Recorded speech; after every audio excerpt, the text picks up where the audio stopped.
할렐루야. 식사 맛있게 하셨습니까?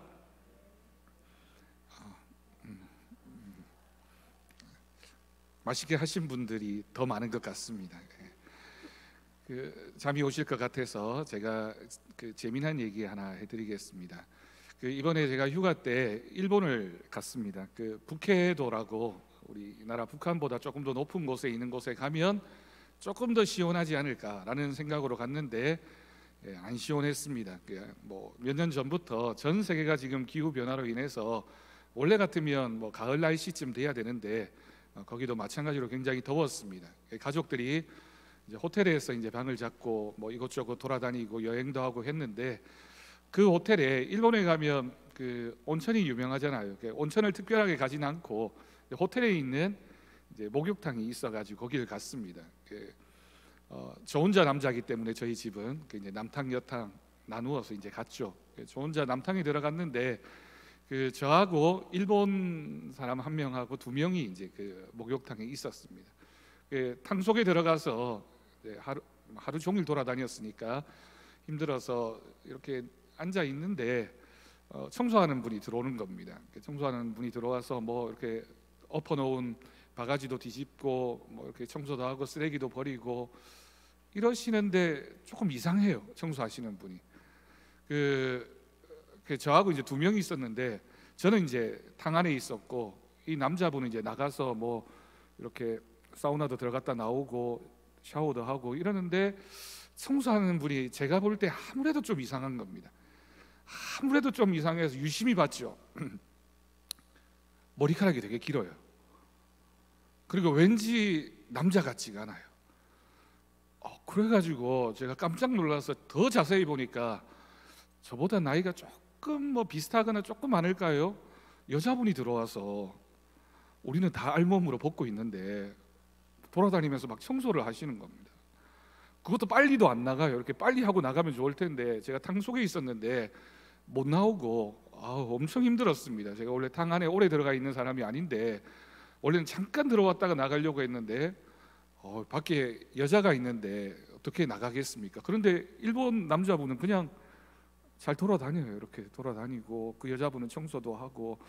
깜짝 놀라서 제가 나와가지고 이제 호텔에다가 물어보니까 그게 일본의 그냥 일반적인 문화랍니다. 그냥 특별한 일이 아니라 그냥 남탕에 시간 되면 여자 청소하는 분이 들어와서 누가 있든 뭘 하고 있든 그냥 청소하는 게 일반적인 문화래요. 그래서 다음에 그런 일이 있더라도 너무 놀라지 말고 두려워하지 말고 평소에 하던 대로 하면 된다는 겁니다. 여러분, 우리나라 문화에서는 이게 하던 대로가 안 되잖아요. 여러분 될까요? 제가 여탕은 어떠냐 이래 물어보니까 여탕에는 여자 청소부가 들어가는데 간혹 이렇게 전기가 고장 나거나 이렇게 시설물이 고장 나면 거기도 그냥 남자가 들어간답니다. 그냥 들어가서 수리하고 고치고 해도 일본 문화에서는 전혀 안 이상하답니다. 그냥 일하러 온 사람이구나. 그리고 그냥 마음대로 목욕하고 이렇게 돌아다닌대요. 이상하죠? 제가 그 다음 날 목욕탕을 가야 되나 말아야 되나 얼마나 고민을 했는지. 그래서 다른 시간에 가보니까 다행히 제가 있는 동안에는 한 번밖에 그런 좋은 경험이 아니라 이상한 경험을 한 번밖에 해보지 못했습니다. 혹시 여러분 일본 가시면 그런 일이 있더라도 너무 놀라지 마시고 두려워하지 말고 겁내지 말고 여호와 하나님만을 의지하고 그냥 하던 일 계속 하시면 되겠습니다. 오늘 말씀은 여러분 사실 가벼운 얘기는 아니고 되게 무거운 얘기입니다. 다윗이라는 인물이 하나님 앞에 참 이제 신앙적인 인물로 다윗과 같은 사람이 어디에 있나라고 할 정도로 많은 사람들의 존경을 받는 인물이잖아요. 그런데 다윗에게도 치명적인 죄악된 모습이 있었습니다. 그게 뭐였습니까?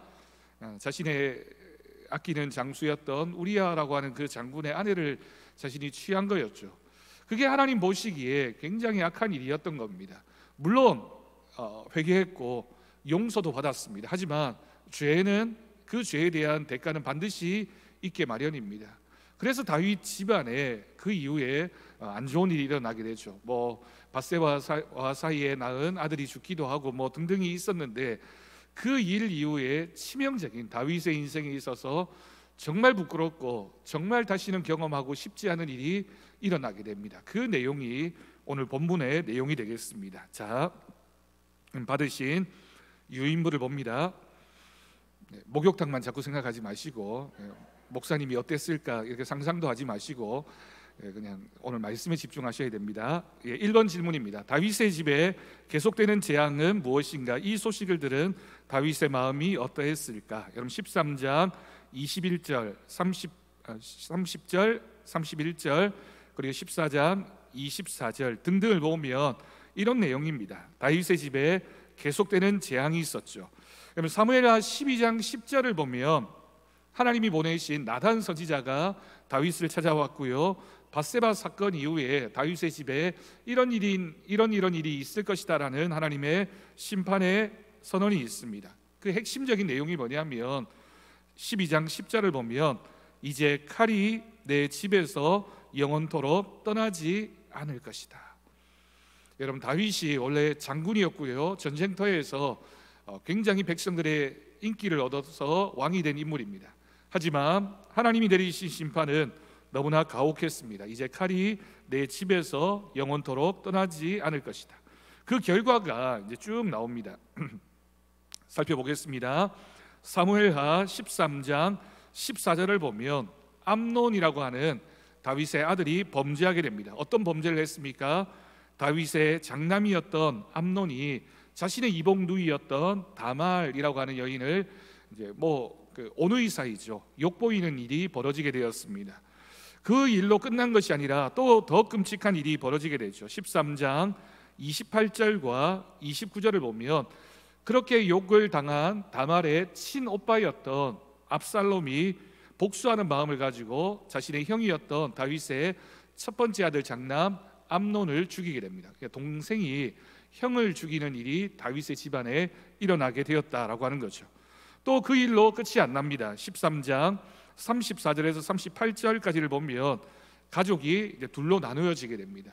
암논을 지지하고 암논을 편드는 사람과 압살롬이 오죽했으면 그렇게 했을까라고 동정하는 사람들이 있었다라고 하는 거죠. 13장 34절에서 38절을 보면 압살롬이 도망을 치게 됩니다. 자신의 외가인 그술이라고 하는 땅으로 도피해서 결국에는 3년이라는 시간 동안 집으로 오지 못한 채 그곳에서 생활을 해야 했습니다. 그 결과가 어떻게 벌어지느냐? 14장 24절입니다. 14장 24절을 보면 아버지인 다윗과 아들 압살롬이 관계가 단절되게 됩니다. 3년이 지나고 예루살렘으로 압살롬이 돌아왔지만 아버지 다윗의 마음속에는 아직 용서하지 못하는 마음이 있었던 거죠. 그래서 압살롬을 다윗이 얼굴조차 보지 않았습니다. 여러분, 한 집에 살게 되었는데 아버지가 그 아들의 얼굴조차 보지 않았다라고 하는 건 이 가정 가운데 얼마나 끔찍한 그런 상황이 계속되고 있는지를 보여주고 있습니다. 이 모든 사건의 원인이 뭐라고요? 다윗이 하나님 앞에 범죄했던 일의 결과라고 하는 거죠. 자, 이 소식을 들은 다윗의 마음이 어떠했을까요? 13장 30절 31절을 보면 압살롬이 장남인 암논을 죽였다는 소식이 전해졌습니다. 처음에는 왕이 일어나서 자기 옷을 찢고 땅에 엎드리고 모든 신하도 옷을 찢었다라는 기록이 있습니다. 다윗이 충격과 깊은 슬픔과 무력감을 동시에 느꼈다라고 하는 뜻입니다. 그리고 14장 24절을 보면 3년 동안 도망갔던 압살롬이 다시 돌아오게 되죠. 하지만 다윗은 아들을 온전히 용서하거나 품지 못하고 그 얼굴조차 보지 않으려고 하는 그런 모습을 보이게 되었습니다. 그러니까 이런 이제 3년이 지나고 이제 신하들이 간청을 했죠. 왕이여, 아들을 그냥 저렇게 내버려 두면 안 됩니다. 돌아오게 하십시오. 다윗이 마음을 좀 풀어서 돌아오게는 했지만 얼굴을 쳐다보지 않는 겁니다. 절반의 화해였던 거죠. 그러니까 집으로 돌아온 압살롬의 마음속에는 또 어떤 생각이 들까요? 아버지가 나를 아직 용서하지 않고 있구나. 아버지가 혹시라도 나에게 그런 나쁜 마음을 품고 나에게 어떤 위해를 가하면 어떡하나 라는 생각을 가지게 되고, 압살롬이 어떤 계획을 세우게 됩니까? 이 상황을 이겨내려면 내가 인기를 얻어야 되겠구나. 백성들의 인기를 얻어서 내가 아버지를 대신해서 왕이 되어야 되겠다라는 마음을 가지게 되었다라고 하는 겁니다.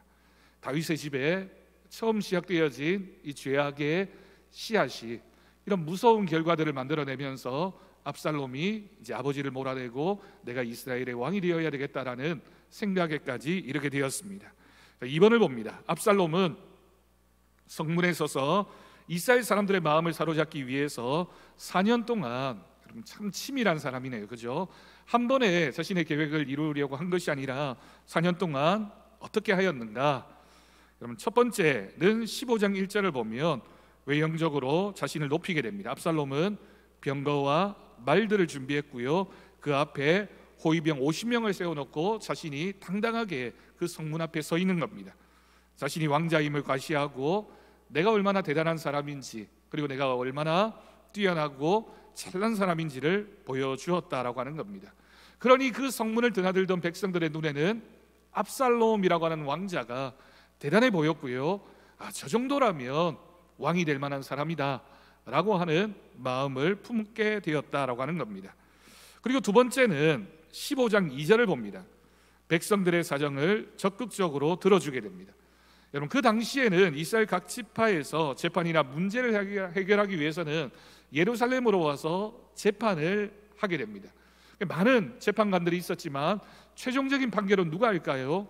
왕이 합니다. 그래서 다윗의 나중에 그 다음 왕이었던 솔로몬이 그렇게 지혜로운 왕이라는 명성을 얻게 된 것도 재판을 잘했기 때문이잖아요. 다윗도 재판을 잘하는 사람이었습니다. 하지만 그 자리를 압살롬이 가로채려고 합니다. 15장 2절을 보면 아침 일찍 성문 어귀에 서서 그들을 맞이하고는 당신은 어느 성읍에서 왔습니까? 라고는 묻고는 그 사연을 친절하게 다 들어주게 됩니다. 그러면 재판을 받으러 온 사람의 마음속에는 지금까지 만나보지 못한 다윗이 아니라 압살롬이 참 대단해 보이고 저런 사람이 왕이 되면 나에게 유익하겠구나라는 생각을 가질 수밖에 없었다라고 하는 겁니다.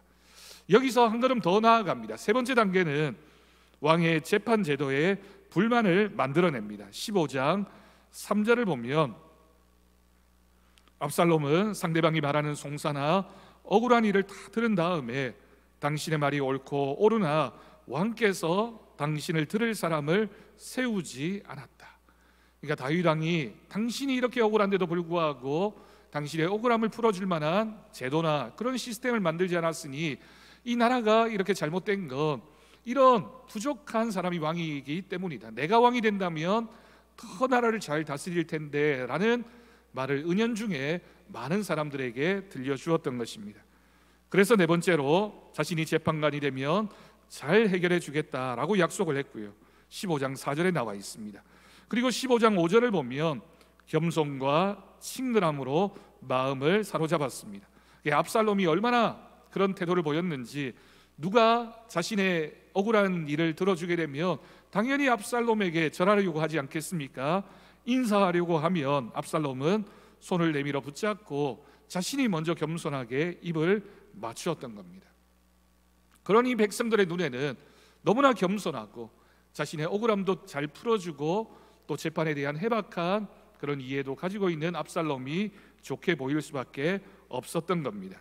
그래서 15장 6절을 보면요, 그 결과를 한마디로 이렇게 표현하고 있습니다. 이스라엘 사람들의 마음을 압살롬이 훔쳤다라고 기록하고 있습니다. 이스라엘 사람들의 마음을 압살롬이 훔쳤습니다. 여러분, 훔쳤다라고 하는 건 원래 누구에게 있어야 할 마음이라는 겁니까? 자신의 아버지 다윗에게 있어야 할 마음을 압살롬이 그 마음을, 백성들의 마음을 훔쳐가게 됩니다. 어떤 마음이 있었을까요? 내가 왕의 자리를 빼앗아야 되겠다, 왕권 찬탈이라고 하는 그런 치밀한 계획을 가지고 이 일을 착착 진행시켜 갔습니다. 자, 3번입니다. 압살롬이 어디에서 자신을 왕으로 선언하였는가? 그때 사람들의 반응은 어떠했는가? 여러분, 압살롬이 민심을 4년 동안 얻은 다음에 15장 7절에서 9절까지를 보면 압살롬이 다윗에게 나아가서 이렇게 말합니다. 뭐라고 얘기하냐면 하나님을 핑계대고 있죠. 내가 여호와께 서운한 것이 있으니, 하나님께 서운한 것이 있어서 그것을 갚기 위해서 어디로 가겠다고요? 헤브론으로 가게 해주십시오. 여러분, 헤브론이라고 하는 장소가 굉장히 상징적인 장소입니다.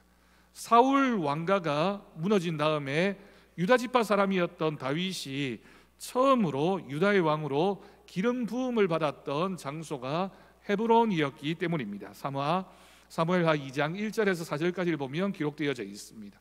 다시 말해서 다윗이 왕으로 등극했던 그 자리에 가서 압살롬이 내가 새로운 왕이 되었다라고 하는 것을 선언했다라고 하는 겁니다. 사람들의 반응이 어떠했을까요? 15장 10절을 보면요, 압살롬이 헤브론으로 가면서 어떤 행동을 합니다. 이스라엘 모든 지파의 각 성읍에 사자를 보냈고요, 너희가 나팔 소리를 듣거든 압살롬이 헤브론에서 왕이 되었다라고 외치라라고 지시했던 겁니다. 그러니까 온 지파 사람들에게 이미 압살롬이 왕이 되었으니 더 이상 다윗의 편을 들어서는 안 된다라고 하는 조직적인 선동을 했다라고 볼 수 있습니다. 그리고는 예루살렘에서 200명을 초청해서 잔치에 동행하게 했고요, 정치 상황을 모르던 사람들이 그 잔치에 참여함으로써 결국 다윗이 보기에는 압살롬의 편을 드는 사람이 그런 신하가 200명이 넘는구나 라고 하는 선동의 도구로 사용되어졌습니다. 그리고 또한 15장 12절을 보면요, 아히도벨이라고 하는 사람이 나오는데 다윗의 책사였습니다. 다윗에게 이렇게 전쟁이나 또는 정치에 있어서 조언을 해주는 사람이었는데 이 사람을 포섭해서 자신의 편으로 만들게 됩니다. 압살롬이 왕이 되기 위해서 다윗의 신복조차도 매수를 하고 그 마음을 유혹해서 자신의 왕이 되는 자리에 돕는 그런 역할을 하게 됐다라고 하는 겁니다. 백성들은 어떻게 됐을까요? 이미 압살롬이 이전에 제가 아까 설명드린 대로 착착 모든 작업을 다 했기 때문에 15장 12절을 보면 그 반역하는 백성이 점점 많아졌다라고 기록하고 있습니다. 결과적으로 이렇게 시작되어진 반역의 불길이 삽시간에 예루살렘을 비롯한 온 이스라엘 전역으로 퍼져나가게 되었고, 이제 더 이상 다윗이 아니라 압살롬이 우리의 왕이 되었다라는 사실을 믿게 됩니다. 그리고 그 결과 4번입니다. 압살롬이 반역을 일으키게 되고 결국은 다윗은 예루살렘을 떠나 도망하게 되었습니다. 심정이 어떠했을까요? 15장 23절과 32절을 봅니다. 다윗이 사실은 그의 인생에 있어서 도망쳤던 경험이 굉장히 많았던 인물이죠. 여러 일이 있었습니다. 첫 번째 경험은 사울왕 때문이었죠. 사울왕이 자신을 죽이려고 했기 때문에 멀리 도망을 쳐서 광야로 가기도 하고 때로는 적국이었던 블레셋 땅까지 도망을 쳐야만 했던 처연한 그런 신세가 다윗의 모습이었습니다. 그런데 여러분, 오늘 이 장면에서는 전혀 다릅니다. 더 심각한 문제이고 더 부끄러운 모습입니다. 여러분, 정적 간의 관계 또는 자신이 왕으로 기름 부음을 받았지만 사울왕을 피해서 도망갈 때의 마음이라면 그래도 하나님이 내 마음을 알고 계시고 다른 백성들이 그래도 나를 지지하고 있다라는 생각은 할 수 있었겠죠. 지금은 어떻습니까? 자신의 아들이 왕이 되었고 자신을 죽이려고 해서 도망치는 신세가 되었으니 이걸 누구에게 얘기할 수 있겠습니까? 이 부끄러움과 이 모멸감을 어떻게 표현할 수 있겠습니까? 그래서 15장 23절을 보면 깊은 슬픔과 비통함을 표현하고 있고요, 15장 32절을 보면 다윗이 머리를 가리고 울며 맨발로 올라갔다라고 기록하고 있습니다. 여러분, 다윗이 머리를 가리고 맨발로 올라갔던 그 산이 성경에는 감람산이라고 불려집니다. 그럼 감람산은 신약 성경에 오면 예수님께서 십자가를 지시기 전에 자신의 모든 것을 하나님 앞에 맡기면서 울면서 눈물이 피가 될 때까지, 땀이 피가 될 때까지 기도하셨던 장소가 감람산이잖아요. 다윗이 정말 그런 비통한 심령으로 하나님 앞에 머리를 가리고 맨발로 올라갔던 것입니다. 다윗의 심정은 세 가지로 표현할 수 있겠습니다. 상실감, 죄책감, 의탁과 회개라고 할 수 있습니다. 그 중에 가장 큰 마음은 뭐였을까요? 다윗의 지금 마음을 가장 대표적으로 표현하고 있는 한 가지 감정을 꼽으라고 한다면 저는 죄책감이라고 생각합니다. 어떤 죄책감입니까? 내가 하나님 앞에 범죄했고 그 일로 인하여 이 모든 일이 우리 가정에 일어나게 되었구나. 여러분, 다윗이 왕의 가정이었기 때문에 왕의 가정이 다윗의 가정에서 일어난 일은 치명적으로 어떤 결과를 가져오게 됩니까? 나라 전체가 혼란에 빠지고 나라 전체가 흔들리게 되는 그런 결과를 가져오게 되었던 거죠. 그러니 다윗이 압살롬에게 이 저주받을 놈아 라든지 네가 왜 이런 짓을 하느냐 책망할 마음조차 가지기가 어려웠던 겁니다. 왜? 이 모든 일들이 자신이 예전에 저질렀던 그 죄악의 열매이구나, 그 죄악의 결과이구나라고 하는 무거운 죄책감이 다윗의 마음을 사로잡고 있었기 때문입니다. 그 상황에서 오늘 본문의 사건이 일어나게 됩니다. 16장 5절에서 9절을 보면 5번 질문입니다. 시므이가 다윗을 저주하게 됩니다. 원래 시므이는 사울왕의 친족이었던 게라라고 하는 사람의 아들이었습니다. 그러니 시므이의 입장에서는 사울왕의 사람이었던 거죠. 그런데 사울왕이 다윗 때문에 왕의 자리를 잃고 온 일가가 다 패망하게 되었잖아요. 그런데 이제 다윗이 자신의 아들에게 비참하게 쫓겨서 도망을 가는 신세가 되었으니 시므이가 볼 때는 하나님께서 사울왕을 친 그 다윗에게 그 죄를 물어서 하나님이 다윗을 버리셨구나라는 그런 마음이 이제 들게 된 겁니다. 시므이가 나와서 다윗을 저주했습니다. 입술로 저주합니다. 16장 7절을 보면 나가라 피를 흘린 자여 사악한 자여. 여러분 여기서 피를 흘렸다라고 하는 건 사울왕을 네가 죽이지 않았느냐라고 하는 그런 질책이 담겨져 있습니다. 또한 행동으로 모욕을 합니다. 시므이가 길옆 언덕을 따라가면서 다윗과 수행원들에게 돌을 던졌습니다. 여러분 그 당시에 돌을 던진다라고 하는 건 그 사람이 돌을 맞을 만한 큰 죄를 지었다는 뜻입니다. 그러니까 시므이가 다윗을 향해서 너는 죽을 죄를 지은 나쁜 사람이다, 하나님이 너를 버리셨다라는 뜻으로 그를 향해 돌을 던졌습니다. 더더욱 다윗의 마음을 아프게 한 시므이의 말이 있습니다. 16장 8절입니다. 8절을 보면 이런 내용이죠. 여호와께서 너의 피를 사울의 집에 돌리셨다. 여호와께서 나라를 내 아들 압살롬의 손에 주셨다. 그러니까 하나님께서 이 모든 일을 다 다윗에게 행하셨다라고 선포함으로써 하나님이 너를 심판한 것이니 너는 그 심판을 받는 것이 당연하다라고 시므이가 다윗을 욕하고 있는 모습입니다. 그 다음에는 이제 아비새라고 하는 사람이 죽여버릴까요? 뭐 이런 장면들도 등장하고 있습니다. 자, 6번으로 넘어갑니다. 아히도벨의 계략에서 다윗을 살려준 사람은 누구였는가? 그럼 17장 15절에서 17절을 보면요, 아히도벨이 원래 다윗의 모사, 다윗의 책사였잖아요. 그런데 마음을 돌이켜서 압살롬의 편을 들게 되고요, 아히도벨이 즉시 다윗을 추격해서 그가 피곤할 때 공격하자고 제안했습니다.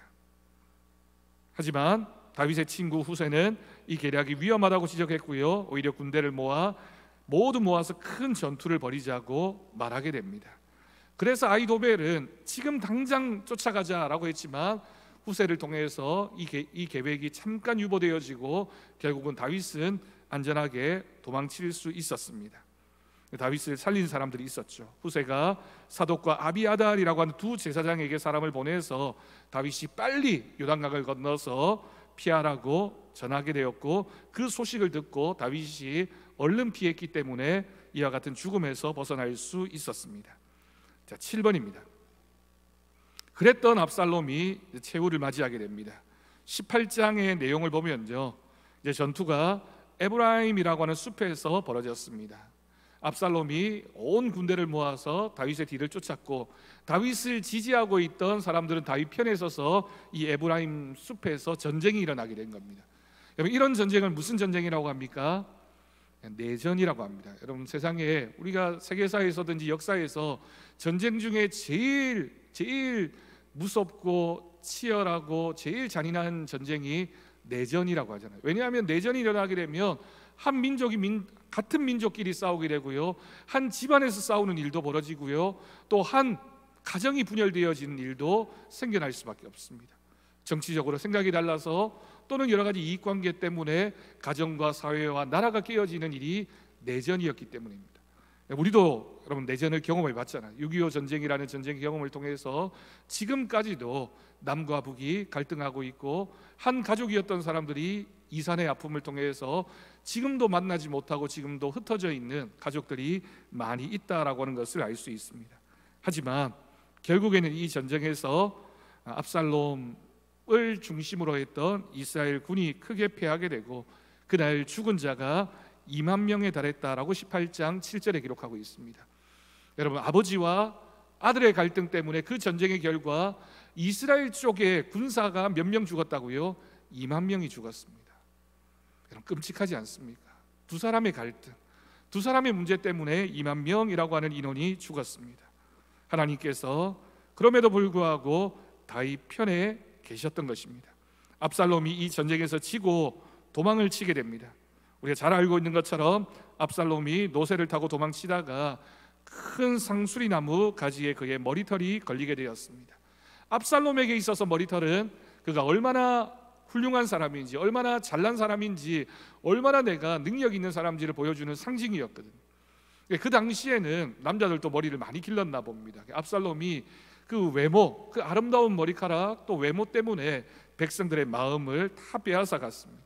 근데 그 머리카락이 원인이 되어서 상수리 나무에 걸리게 되었고, 결국 그 일로 인해서 쫓아온 군사에 의해서 압살롬이 죽게 됩니다. 다윗은 압살롬을 죽이지 말라고 했지만 공을 세우고자 하는 욕심이 있었던 병사가 결국 압살롬을 칼로 찔러 죽이게 되었습니다. 여러분, 여기에 압살롬이 머리카락이 걸렸던 상수리 나무라고 하는 나무가 중요합니다. 여러분, 상수리 나무는 이스라엘을 대표하는 여러 나무들 중에 하나인데, 원래 상수리 나무의 의미가 뭐냐면 많은 후손, 많은 자식을 상징하는 나무가 상수리 나무입니다. 우리나라에서는 이 나무를 도토리 나무라고도 부르죠. 도토리 열매가 너무너무 많잖아요. 그래서 다산이나 자식의 번영함, 후손의 이렇게 잘됨을 상징할 때 상수리 나무. 그래서 이스라엘 아브라함, 이삭, 야곱 큰 민족을 이루겠다 하실 때 하나님께서 상수리 나무 아래에서 아브라함이나 이삭이나 야곱을 만나 주신 일들을 많이 기록하고 있습니다. 다윗의 아들이었던 압살롬이, 그 압살롬이 너무나 훌륭한 사람이었고 백성들의 마음을 다 빼앗아갈 정도로 왕이 되기에 충분한 사람이었음에도 불구하고 그 상수리 나무에 머리카락이 걸려서 죽게 되는 일이 벌어졌던 것입니다. 압살롬이 죽었습니다. 자, 말씀의 개인화입니다. 읽어보시고요. 야곱도 마찬가지였습니다. 야곱이 평생을 하나님의 계획 속에 자신의 생각, 자신의 방법, 자신의 꾀를 넣어서 성공하고 성취하고 성공해 보려고 했지만 결국에는 그것이 다 철저하게 무너지게 되고 하나님의 방법을 따라 살아가는 사람이 되었던 것처럼, 여러분, 우리가 살아가면서 우리가 뭔가 젊었을 때 또는 지금도 마찬가지입니다. 잘못한 것, 죄에 대해서는 우리가 부끄러워하고 철저하게 회개해야 됩니다. 아니면 그 결과가 끔찍한 결과로 나타날 수 있고, 나에게만이 아니라 나의 자녀나 내 후손을 통하여서도 하나님의 징계가 있을 수 있기 때문에 우리가 하나님 앞에 늘 경계하고 또 깨어있는 믿음으로 살아야겠습니다. 자, 본문 해석입니다. 제가 앞에 본문을 설명하면서 다 드렸습니다. 1번, 압살롬을 통해서 일어난 모든 일을 다윗은 어떻게 받아들이고 있었는가? 다윗은 어떻게 받아들였다고요? 하나님께서 나를 징계하시는구나, 내 죄악의 결과이구나 라고 하는 것을 받아들일 수밖에 없었습니다. 자, 2번입니다. 압살롬의 일로 다윗이 철저하게 참여하고 있는 심정을 어떻게 표현하고 있는가? 16장 1절에서 11절까지를 보면 시바라는 사람의 거짓말도 받아들이고요, 아까 얘기했던 시므이라는 사람이 나와서 저주하고 욕보이고 흉을 보고 하나님의 심판이라고 얘기하지만 묵묵히 그 모든 말들을 다 받아들이고 있습니다. 그러면서 다윗이 고백하고 있는 게 뭐냐면 내 허물 때문이라고, 하나님이 나를 심판하신 것이고 나는 그저 하나님의 심판에 침묵할 수밖에 없다라고 다윗은 겸손하게 고백하게 되었던 겁니다. 여러분, 이 모습이 바로 다윗의 훌륭한 점이라고 할 수 있습니다. 여러분, 다윗이 사실은 그 이전에 밧세바와의 그 죄악된 모습을 하나님 앞에 얼마나 철저하게 회개했는지 모릅니다. 회개하고 또 회개했지만 이런 일이 벌어졌을 때 다윗은 그 일조차도 하나님 앞에 겸손하게 내 잘못 때문이고 하나님이 나를 치시면 나는 받아들일 수밖에 없다라고 하는 겸손한 믿음으로 하나님 앞에 서 있습니다. 자, 3번입니다. 자기를 배반한 압살롬에 대한 다윗의 사랑은 극진하였다. 무엇 때문에 다윗은 압살롬을 끝까지 사랑할 수 있었을까? 여러분, 뭐 때문이라고 생각하십니까? 물론 아버지니까 아들 용서해야지, 뭐 그렇게 생각할 수도 있겠죠. 그게 뭐 외형적으로는 그럴 수 있습니다. 하지만 더 깊은 모습이 있다면 저는 두 가지라고 생각합니다. 첫 번째는 자신의 죄에 대한 자각입니다. 이거 많이 설명을 했죠. 그리고 두 번째가 더 중요한데요, 자신의 죄를 누가 용서해 주었습니까? 하나님이 나를 용서해 주었다라고 하는 겁니다. 그러면 다윗은 이제 어떻게 해야 됩니까? 내가 용서받은 사람으로서 나도 내 아들 압살롬을 용서해 주어야 된다라고 하는 그런 마음을 가졌던 거죠. 여러분, 이게 바로 용서받은 죄인인 우리가 가져야 할 마음이지 않겠습니까? 내가 하나님 앞에 이렇게 큰 죄를 짓고도 하나님이 나의 죄를 용서해 주셨으니 내 이웃, 내 가족, 내 주변에 있는 누군가가 나에게 죄를 짓더라도 내가 받은 하나님의 용서를 기억한다면 나도 저 사람을 용서해 주어야 돼 라고 하는 것이 다윗의 마음이었습니다. 자, 4번입니다. 곤모술수에 능한 아히도벨은 결국 압살롬으로 하여금 다윗을 철저하게 짓밟도록 하였다. 그 내용을 찾아보자. 여러분, 다 읽을 수 없고요, 제가 설명을 쭉 드렸으니까 참고하시면 되겠습니다. 5번입니다. 압살롬을 위하여 슬피 우는 다윗의 울음 속에 담긴 것은 무엇일까? 자신의 사랑하는 압살롬이 죽었을 때 18장 33절을 보면 압살롬, 내 아들 압살롬아, 내 아들 내 아들 압살롬아, 내가 너를 대신하여 죽었다면 압살롬 내 아들아 내 아들아. 여러분, 여기에 기록되어진 단어는 세 개입니다.